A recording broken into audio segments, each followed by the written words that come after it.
Hey everybody, before we start the show, I wanted to let you know that this episode of Tabletop Babble is brought to you by Kobold Press and the Tome of Beasts 2 Kickstarter. That's right, the Tome of Beasts 2 Kickstarter, which currently has like 4 days left to go on Kickstarter. You are going to want to check it out. It's got almost 5,000 backers. It has smashed through all of its funding goals, has a zillion stretch goals. There is so much awesome here, including about 30 beasts from yours truly. That's right, me. I've created many of these monsters.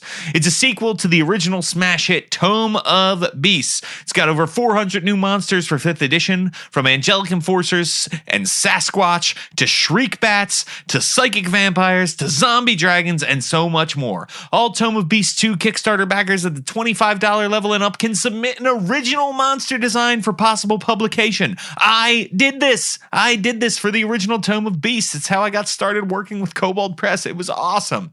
In addition to the Tome of Beasts 2 hardcover volume and PDFs, this Kickstarter will fund the creation of monster pods, virtual tabletop versions, monster layers with beautiful maps, and so much more. Find out more at koboldpress.com and tell them DSPN sent you. This is Tabletop Babble. I'm James Introcaso.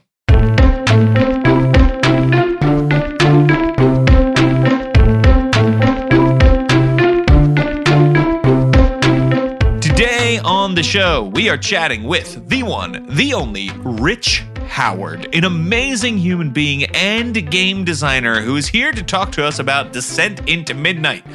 This is a really great chat with Rich. It's all about game design and designing what I think is a really unique game that has a lot of emotional connections in it, but there's also awesome action. There is alien underwater worlds. There's just so much going on here. Descent into Midnight has been in the making for 3 years. It's been crazy play tested and so much more. So you should definitely check out my chat with Rich, which is starting right now. Okay, everybody, now I am here with one of the greatest people of all time, a true friend, a true human who knows what it's like to have tons of empathy and kindness bursting from his soul. Also a genius game designer. What is happening? It's true. So, Rich Howard, welcome back to Tabletop Babble. For people who don't know, who are you and what do you do in the world of geek culture? How do I follow that? How do I be that? My name's Rich Howard. Amongst other things, I am the co-host and co-creator of Whelm, the Young Justice Files podcast, on which James has been and is probably getting me back for the intro that I did of him during that episode. I also happen to be the concept lead for a game called Descent into Midnight, along with my co-designers Richard Kreutz-Landry and Taylor Labreche. And I think we're going to chat about that a little bit today, actually, so no need to get into much of that right this second. Yeah, absolutely. So, Rich, you've been on this show before. We've talked about a myriad of subjects, but you've talked about aquatic adventures once or twice with us, which... really dovetails nicely into Descent into Midnight. So Descent into Midnight is such an amazing game. I got to play it during its playtest phase at a Catacon. I've heard a lot about it because you and I are friends, but for people who don't know, what is Descent into Midnight? Descent into Midnight is a Powered by the Apocalypse game. We use that particular engine in which that takes place on an alien aquatic world. At its heart, it's really a game about friendship and community and hope. You play aquatic creatures in an advanced underwater civilization that has never been touched by humanity. The civilization, the advanced technology of the civilization is based on biotechnology and psionics, and you are protecting your community from a physical, emotional, existential corruption. That's basically the elevator pitch. I mean, we have people play test the game, and people are like, they're like, I played this game, I really enjoyed it. And they're like, oh, what's it about? And they're like, I don't know how to describe this game. We kind of feel the same way. Like we can give the elevator pitch, but it ends up being a lot more than what we say. because we lean pretty heavily into player agency in this particular game. So it ends up being what the players want it to be. That description I just gave of biotechnology and not being touched by humanity, they're basically just bumpers to allow you a little bit of focus into the kind of the direction we want to take you. But where the games end up going shocks and surprises us every single game at a table. Powered by the Apocalypse is known for the ability for players and GMs to be super collaborative in the storytelling and world building together. I think Descent into Midnight is the best example of that, because we're talking about like a totally alien world, and I think for a lot of people, the ocean is an extremely alien world to begin with, and then to say untouched by humanity, any technology basically you can imagine, psionics, it's like, hey, let your imagination run wild as we build this thing. Yeah, it's true. And we introduced these ideas, like a lot of these, the reason I'm concept lead is because there's a lot of these ideas that it's been banging around my head for decades that I've been trying to get in. And just if anybody has heard the aquatic actual play that we did for you guys, the Don't Split the Podcast Network. Right. Yes. You remember that I incorporated a lot of psionics in it. A lot of the description of the city, the Trishina's Vale, had to do with a lot of biotechnology and how things were handled in the setting, like the buildings and even everything that was in it. These are things before Descent to Midnight was even started to be conceived, I think. It's been 3 years next month. Wow. So these are things that I've been kind of banging around in my subconscious for literally decades, and didn't have a system that could do kind of the thing that I wanted to do. And it wasn't until I started maybe 6-7 years ago doing professional game design when I started listening to you talk about stuff, listening to shows like One Shot, like listening to the Modifier podcast or Plus One Forward or all these podcasts, and hearing a Party of One Pod. Listen to Our Radios Are Dying on Party of One Pod, and I was in tears. And I'm like, wait, what is happening? What had happened to the technology of role-playing games have leapt into something that is making me feel feelings a lot, and seems to be designed to be that way. Hannah Schaefer's 14 Days blew my mind. So looking at these games, I was thinking oh, there's more that we can do with this technology than the simulationist style that I'd been doing, which I love as well, right? And then I started running into games like Headspace by Mark Richardson, where the statistics for the stats for your characters are literally emotion. Fear, rage. I'm like, rage is your stat? Wait, what? Fear is your stat? Ego is your stat? What? And then the character generation in games like Headspace that had you bonding with this group, telling a story in character generation before you even start going on an adventure. You can just do character generation in that game. And we did. I was guest on One Shot, and we just did 2 hours of character generation. I was like, I have a whole story in my head. We haven't even rolled a dice yet, right? And same thing with Masks. A New Generation, where their stats are about how do you perceive yourself because you're a teenager, and that's the most important part of the story is how you perceive yourself. So once I started running into these kind of systems, I was like, this is something I really like to do, and I'm enjoying and playing these games. And then Richard Croyd Slandry was on Twitter and made a joke about Monster Hearts, which is another PBTA game. In Monster Hearts, it's kind of the Buffy the Vampire Slayer, teenage supernatural creatures or whatnot. And they have skins or playbooks for vampires, werewolves, whatever. He was like, hey, is there a Creature from the Black Lagoon playbook? It's we could call it the Brosidon playbook. And then he tagged me and Taylor and someone else in it, Darcy maybe, I don't remember. And I was like, wait, dang it, now I've got 6 playbook ideas for Monster Hearts. That's not fair anymore. And so that's kind of where it all started.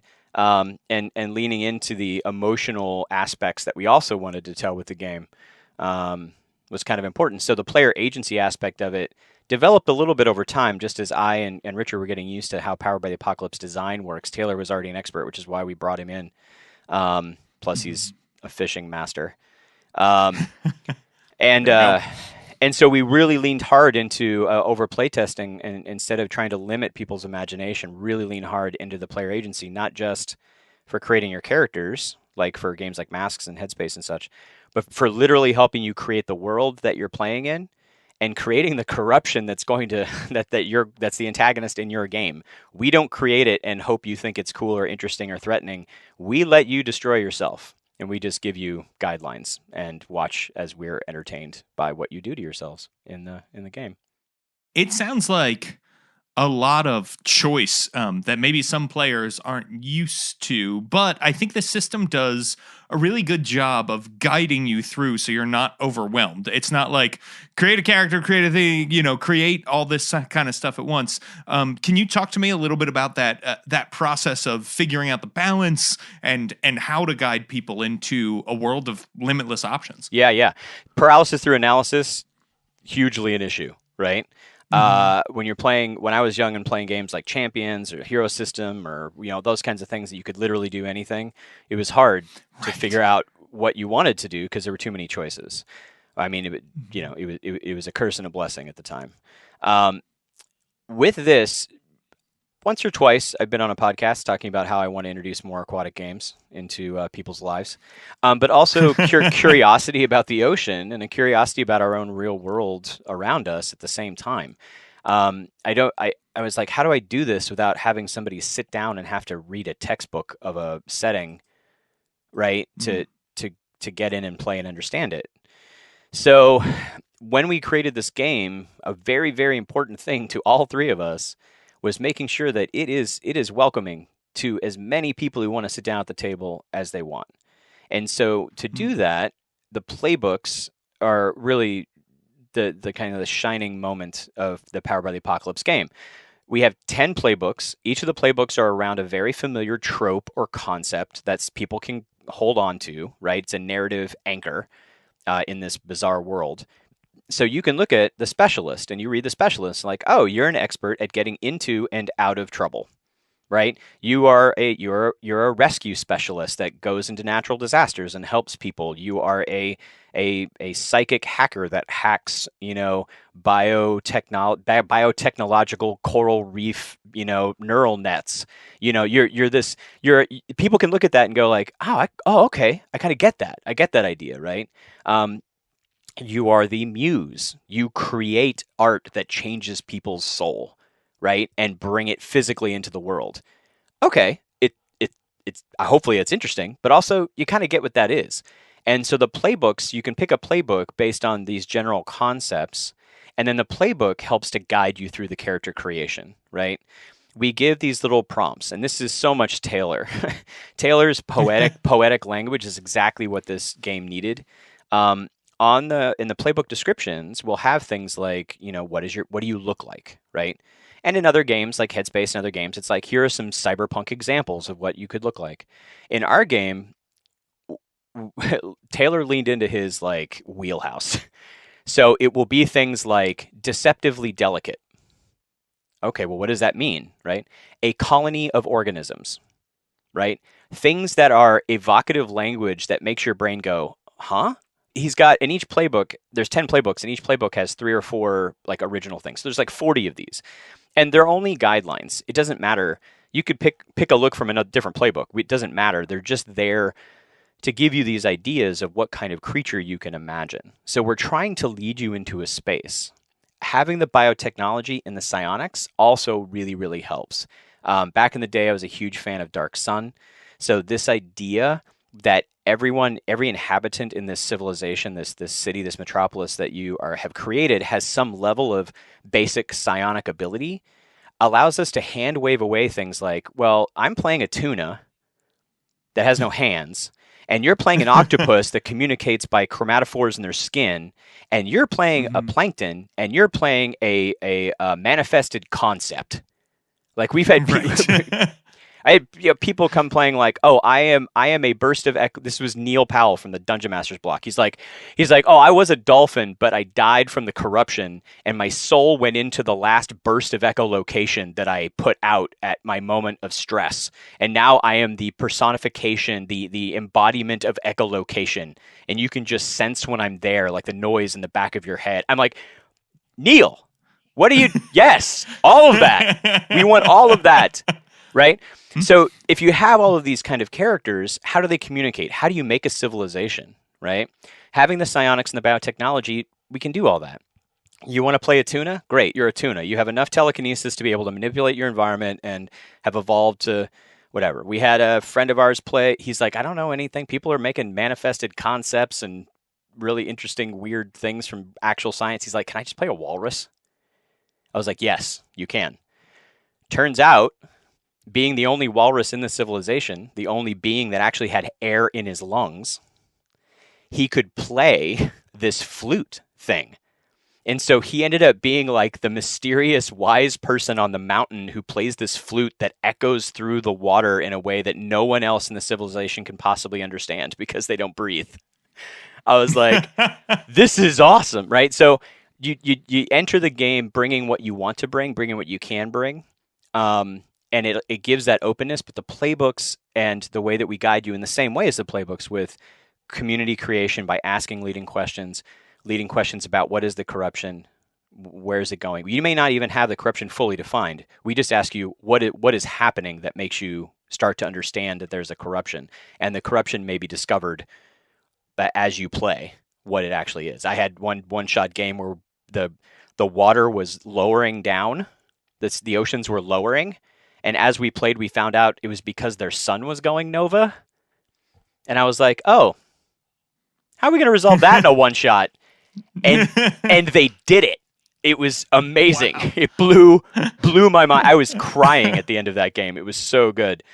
So we know it's a strange environment. We know the ocean can be strange. We know the ocean can also be very intimidating for a lot of people. Scary. Honored to see a tweet from Kat Cool recently where she posted some horrifying picture. And she was like, normally I would just nope out of this. Now I think, oh, look, my next dim character. Right. And so she's like, you've created a space where I can play these things and enter into this in how I want to enter into it, instead of having someone impose a setting or idea on me. But what it's allowing people to do is they take that comfort, we hope, what we hoped, and it seems to be happening. They're taking that level of they can go however far they want to go, and they're going even deeper than they might go in a different setting because they are allowed to just go where they want. And if you don't have a lot of ideas, this also group thing where you have basically it's a required session 0. Like people will be like, I don't have an idea. Well, you got like 3, 4, 5 other people at the table to like throw ideas out at you, or you can just let other people create a species and go, I want to play that thing that you're playing. There's nothing that says you can't all play the same species. You could all be Little Mermaid setting and change psionics to magic, and bam, you've got Little Mermaid. Like, so you can do whatever you want. We had one game where someone played a living ocean, and then a player came a little later, and everybody described their characters, and he goes, I want to play that. And I'm like, I'm all awesome. I got 2 living oceans. How's that going to work out? It was mind-blowing. It was so good. It turns out that there were 5 living oceans. Each one they named after a stat in the game. So there's hope, altruism, community, drive, and calm. The living oceans, turns out they became living when a city died all at once, and all of the souls of the members of that city came together and created a living ocean, and it happened 5 times. So these 5 cities that were living oceans of the spirits of the dead that looked over the new city that grew in its place, and now one of the cities had died again, and so the deaths were happening in the same order that happened the first time. Oh my God. Right? I was like, what? Okay. So again, as guides or game masters, we call them guides in this game, I'm literally just guiding you through the world you're creating. I am like watching a TV show. I'm just massively entertained every time that we play one of these games. And the game is designed to allow you to go to those places, to explore the things you want to explore, but also give you some framework to be able to even hang all those ideas on. Hey everybody, just wanted to take a break to let you know that this episode of Tabletop Babble is brought to you by Knuckle Dragger, a unique action-oriented tabletop role-playing game that is built into a virtual tabletop. It's one of the first of its kind, and it's currently on Kickstarter. The game interface gives players more control, keeping them engaged. There's automatic tracking, which means the small details won't get lost in the shuffle, and there's a unique combat system that's lightning fast fast, even in atypical combat settings. Skill checks and challenges are determined by fast mini games, with difficulty determined by PC skill. For example, the stronger you are, the easier the strength challenge mini game is for you.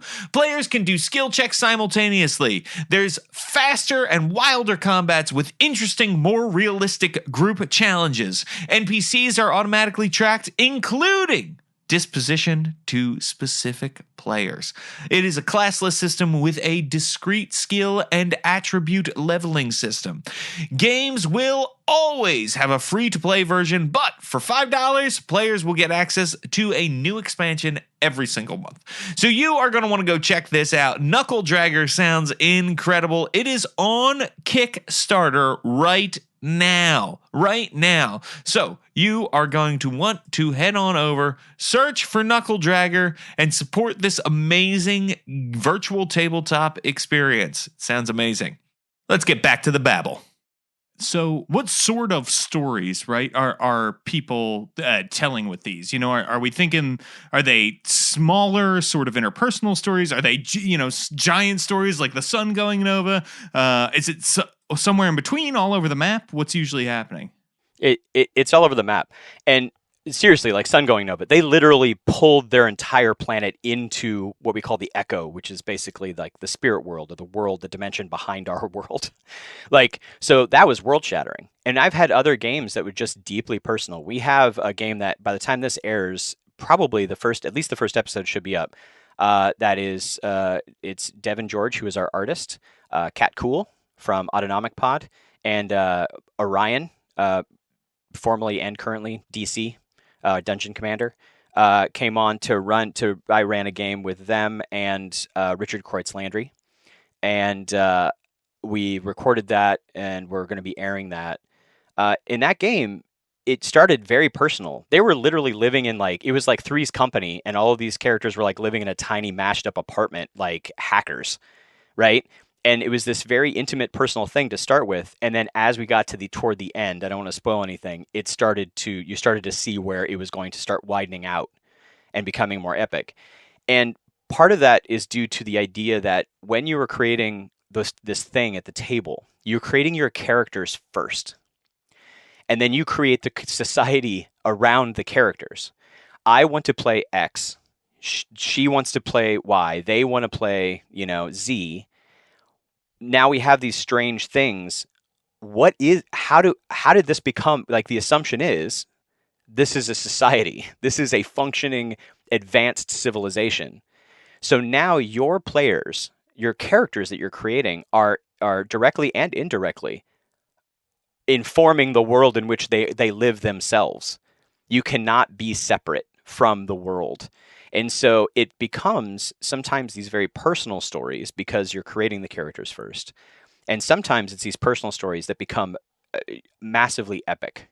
And it just depends on what you want to do. In fact, I mean, we get this reputation for being a bit of an emotional heart wrecker, but it's because the game starts in a place where there's a corruption happening. But the long-term play of the game, the use of the community map, are harmony and corruption tokens that you end up adding to the community map during the game, depending on the actions that you take and the advancements you do and things like that. The way we've set the mechanics up, the long game over a campaign of 5, 6, 7 games, you get these inciting incidences that are really rough. But as the game mechanics move forward, you start to understand that hope can overcome. And that's the point of this game. This thing is about in the face of corruption, in the face of hurt and pain and loss, that hope and family and community are the things that can pull together. And it may be small stories or it may be epic stories. It doesn't matter because the story is always focused on the character, right? And what they're feeling. We ask more, how does that make you feel, than we ask, what do you do? Right? We put you in a situation. You get chomped by a giant monster. Right. I don't say, what do you do? I say, so how does that make you feel? Right? Are you angry now? Right. Are you feel isolated from your friends? Right? Are you feeling despair because you feel like society is lost? Right? And it drives you to think about, wow, how does my bizarre tubular worm inhuman thing feel. What's happening there, which was not necessarily our original intent, but very much quickly became it once playtesters told us this is what we want, is it's building the sense of empathy for things that are not at all human. Because you're asking something that is not at all human, how do you feel? And the assumption is you do feel something. And how does it affect the world around you and yourself? I do think the game was, even when I playtested it a year and a half ago, surprisingly emotional. The game, it is like not, I sat down and I thought I will play a shark-like creature who eats a lot of things and I get to make shark puns, right? Like that was that was my approach to it. And by the end of the game, it was like, wow, I really in a way that I don't during other role-playing games. I did not know most of the other people playing the game. I felt close to them. I felt like we told a really good story about, corruption in the form of a giant hermit crab that was destroying things together. And it just, like I said, it was not what I expected. It was a deeper experience than I expected to get out of the game. Yep. And I still got to chomp things, right? Like I still got to be a shark thing and chomp things and that kind of thing. Mm-hmm. But there was more to it than that. Yeah. And that's what we want. Look, if you want to come and fight, like your corruption could be whatever you want. It could be societal collapse equivalent to the Roman Empire or, hopefully not the soon future of the United States. Whatever that, you can have it that be that, or you can have Cthulhu literally waking up and just stop him. One of my games was an ancient weapon of mass destruction that had been inadvertently reawoken and sent out a blast that destroyed part of the city, and the characters were trying to find what happened. And they ended up finding this ancient ghost spirit of the creature that had the scientist, basically, who had created this weapon of mass destruction, trying to stop them from coming and using it themselves, right? So it can be it. And here's the thing: it's what do you want to do? We also ran a game. Taylor LaBreche ran a game that was basically Snorks. It was like Saturday. It was Saturday morning cartoon playground. Renee Rhodes played a bubble, a sentient bubble with a pet little fish named Gloop. Her name was Kiki the Bubble, and her friend Gloop. And the corruption, quote unquote, was basically bullying on the playground, right? So, and we've had people run full comedy games in that. There's a Nerds on a Roll game that's probably out at the time this airs, but it may be coming out soon. They just laugh the whole time, and that's great. It is what you want it to be. What we really want you to do, of course, is to have fun with the game, but we do want you to kind of feel something and reflect on something. If you want to be a big shark creature, I am in. If you want to be a living ocean, I'm in. If you want to play Mogo, the living planet, I'm in. We can do this, right? If it's something you're passionate and interested about, let's do it. The game mechanics themselves, because our stats are based on emotions, we don't have a harm track. When you take quote unquote damage, that damage can be social damage, that could be, mental damage, it could be physical damage. We don't have you write points down. We say, how does that make you feel? And you mark conditions, just like in games like Masks. And when those conditions inadvertently, we do it on purpose. Those questions, when you say, I am despairing, your brain clicks into, now my character is despairing. What does that mean? Like, you've now redefined the emotional state of your character.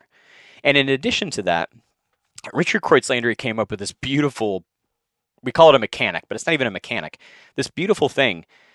In the game, the characters, the guardians, your characters, are connected psychically in a way that not other members of the society are.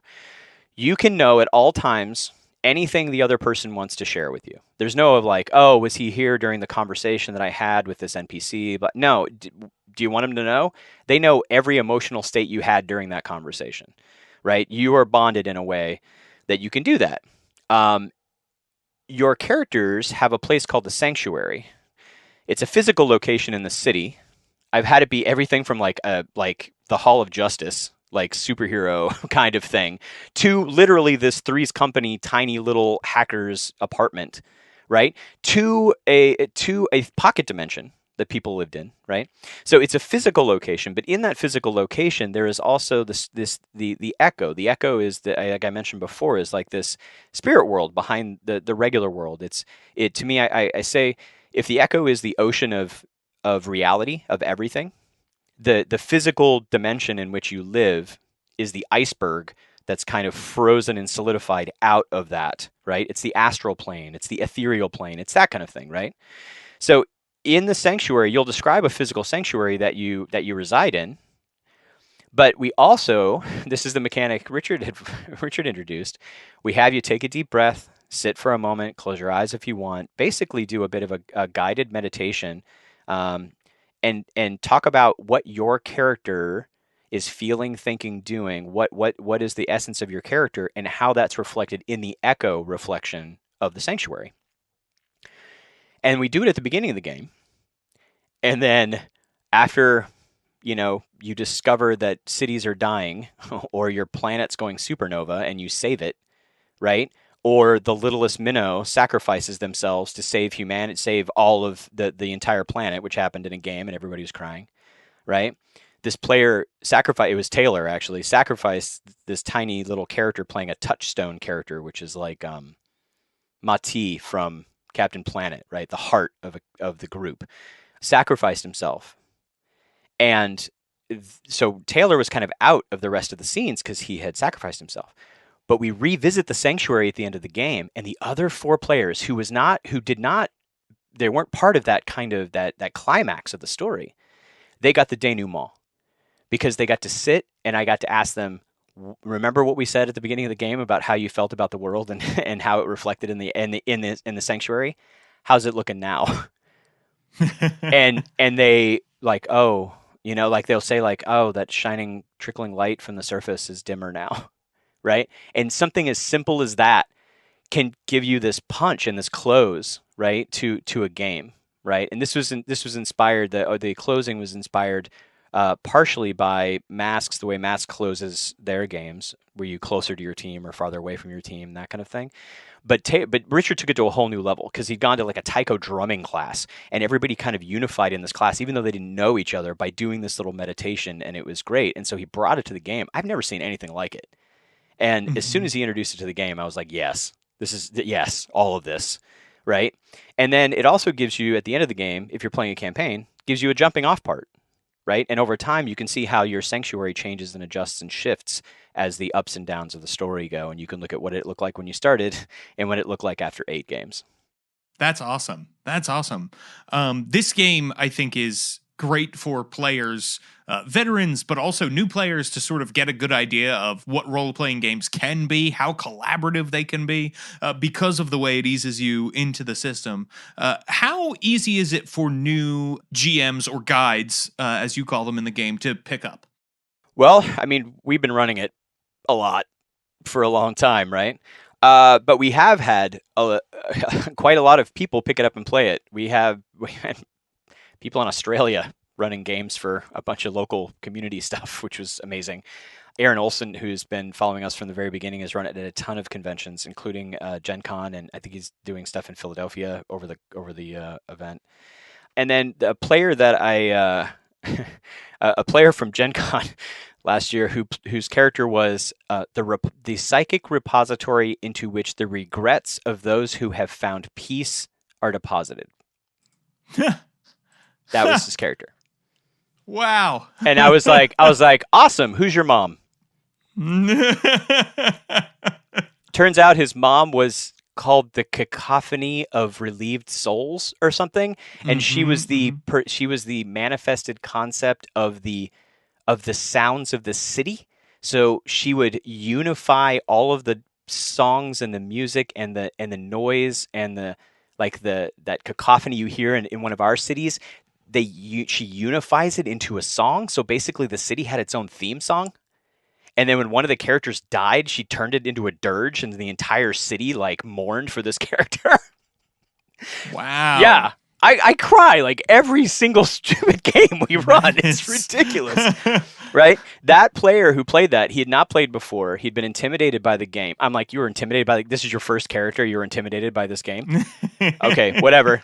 So, Wright Rickman, he sat down and then he was like, okay, I get it. And then he picked up our quick start, which is available now. People can pick it up and we're going to leave it for free. Our quick start's going to be available for free forever.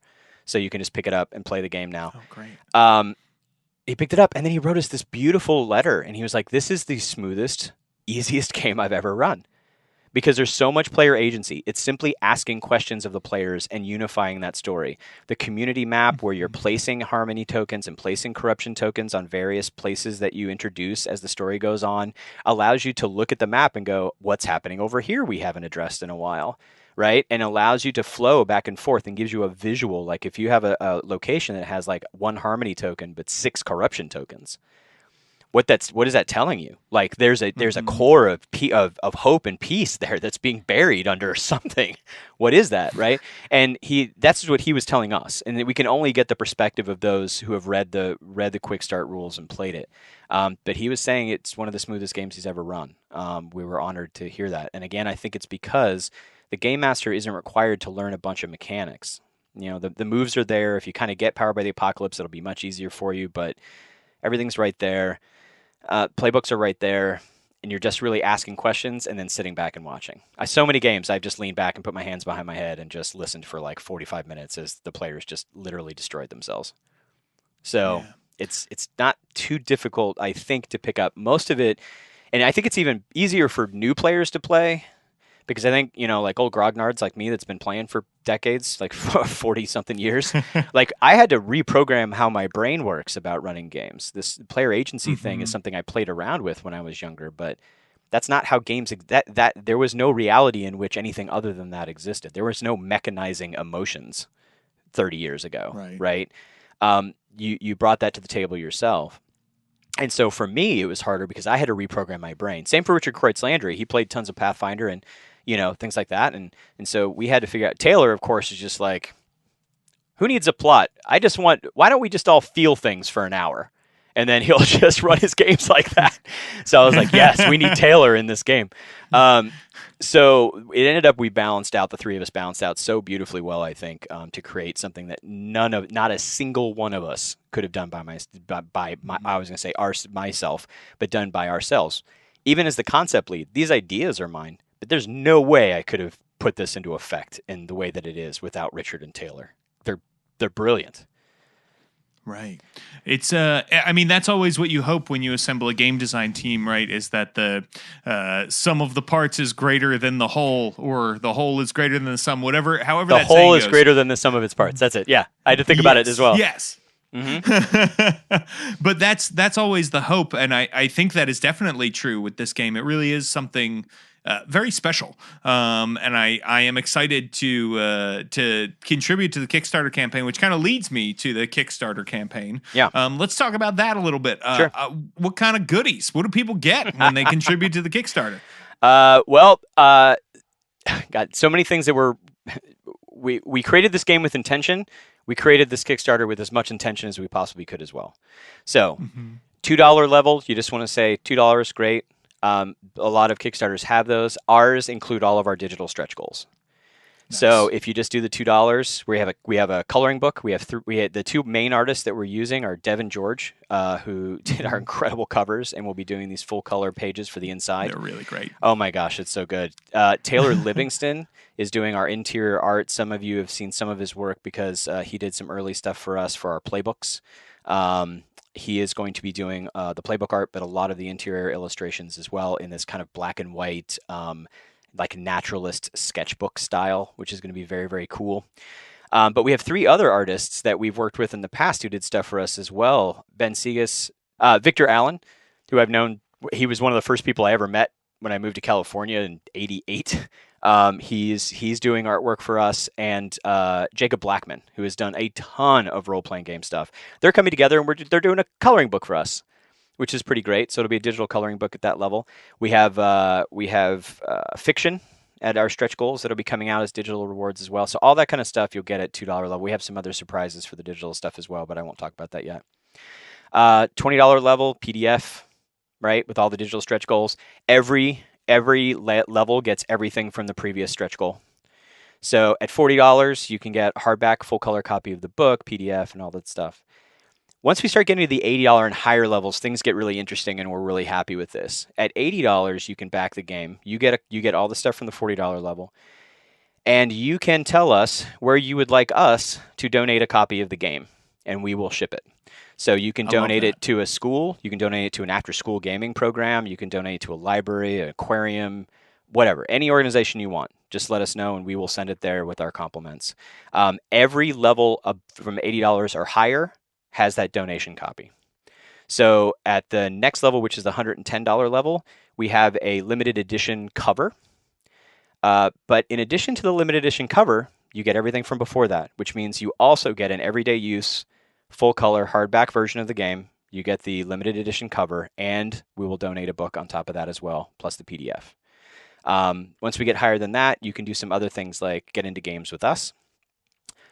You can we have several art pieces in the book that are blocked off for backers, so they can actually give kind of the art guidelines to Devin for the cityscapes that she'll be creating and putting into the book. Things like that. Character art, same thing. Taylor Livingston will be cranking out a bunch of art for that as well.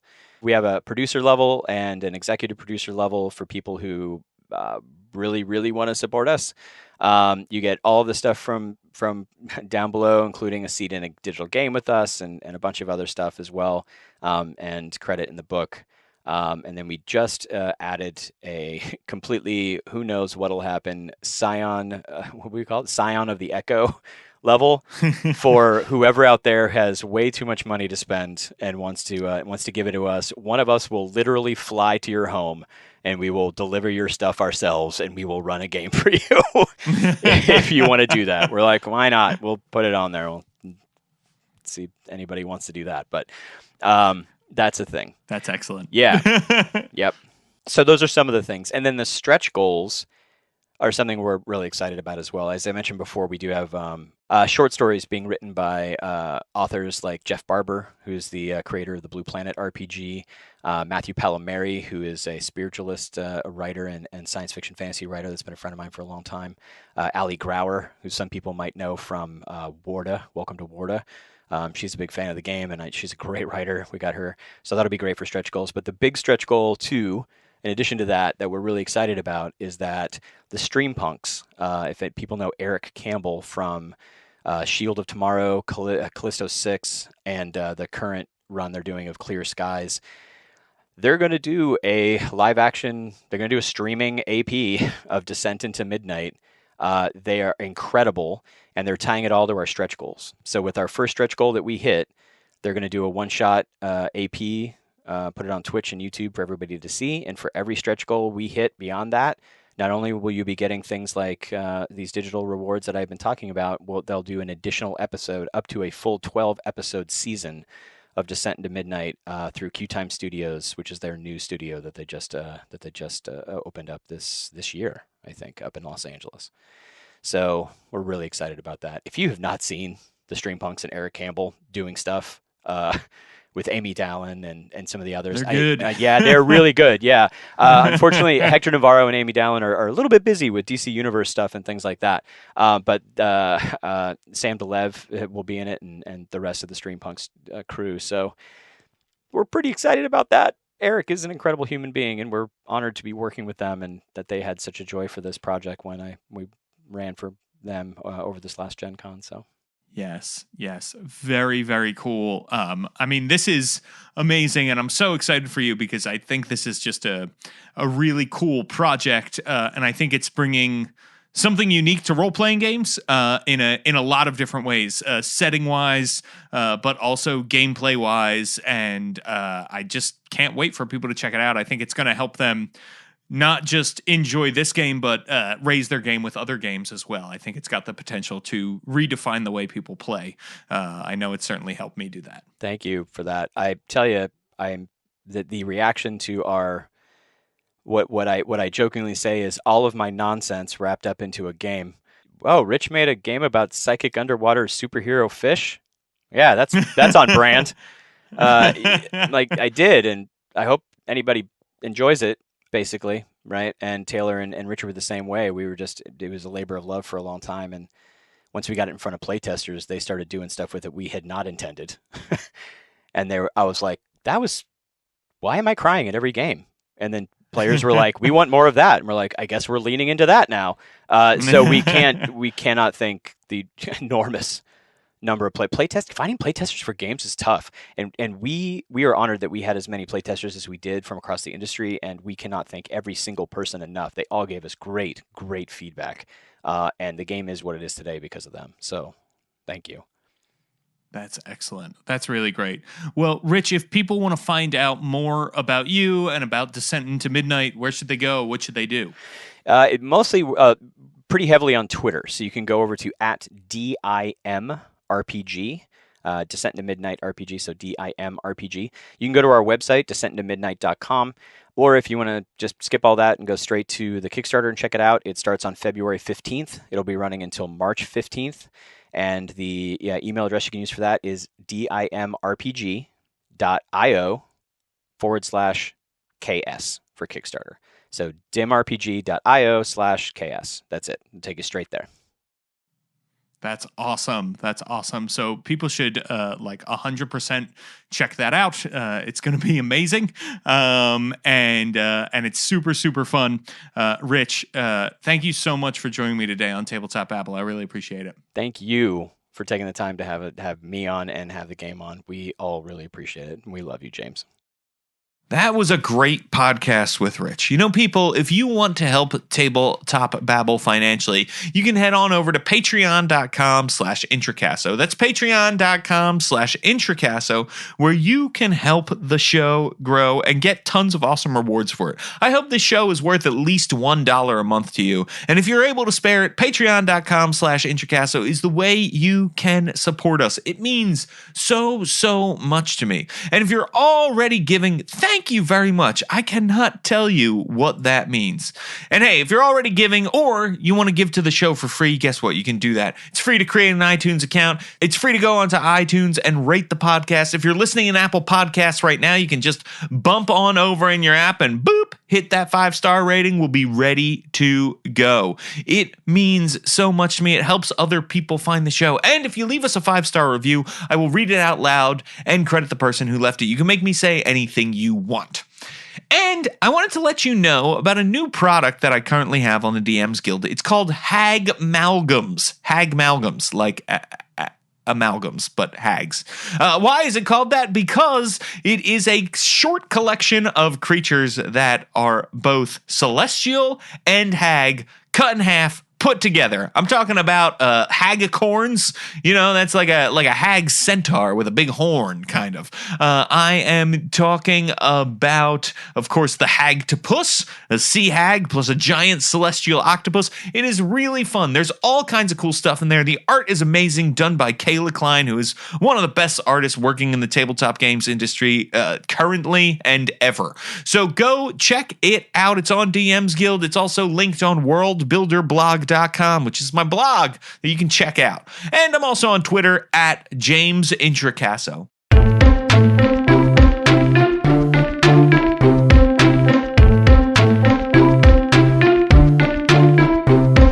Tabletop Babble is a show on the Don't Split the Podcast Network. Thanks to Rudy Basso for founding it with me. Our theme music, which you're listening to right now, was provided by Battle Bards. Don't forget, RPGs are like sex.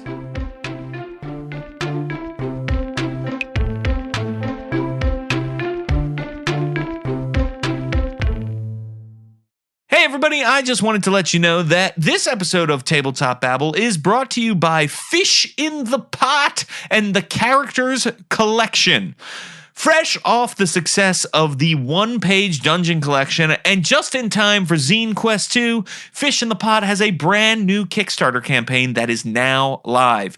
Go and back the Fish in the Pot character collection to get a 20-page zine packed with quirky characters ready for use in your game. The collection includes merchants, artisans, scoundrels, thinkers, celebrities, professionals, and scallylags, all with loads of personality packed in their quick-to-read descriptions. This collection includes top shelf illustrations and features tables to randomly assign to your characters personal motivations and dark secrets. The Kickstarter runs from February 16th through February 29th as part of Kickstarter's Zine Quest 2. So go check it out, the Fish in the Pot Characters Collection.